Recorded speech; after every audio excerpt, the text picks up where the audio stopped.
ఒక నమస్కృతం.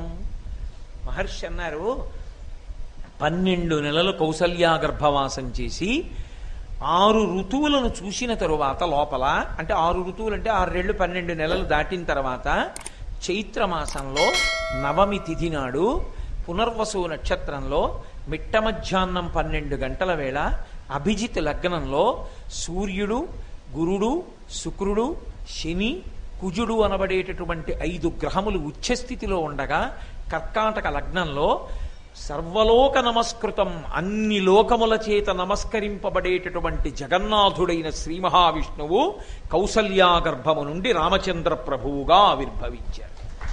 తతశ్చ ద్వాదశే మాసే చైత్రే నావమికే తిథౌ నక్షత్రేదితి దైవత్యే శౌచ్య సంస్థేషు పంచషు గ్రహేషు కర్కటే లగ్నే వక్పతాం విద్యునా సహా ప్రోద్యమానే జగన్నాథం సర్వలోక నమస్కృతం.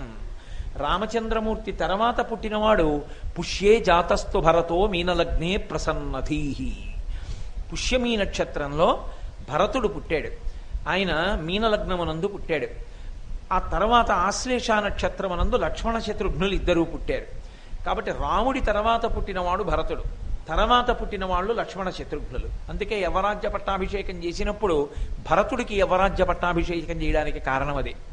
కాబట్టి ఇప్పుడు 4 కుమారులు జన్మించారు.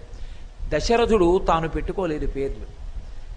ఆ వశిష్ఠ మహర్షిని పిలిచాడు కులగురువు. పేరు పెట్టుకునేటప్పుడు ఇంట్లో పండితుడైతే తండ్రి గారు లేదా తాతగారు అత్యంత ఉత్తమమైన పద్ధతి ఏది అంటే పిల్లలకి పేరు ఉంచేటప్పుడు గురువు గారిని సంప్రదించి పెడతారు.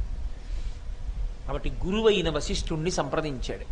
సంప్రదిస్తే ఈ పేర్లు పెట్టుకుంటావా అని అడగలేదు దశరథుణ్ణి. అది గమనించవలసింది.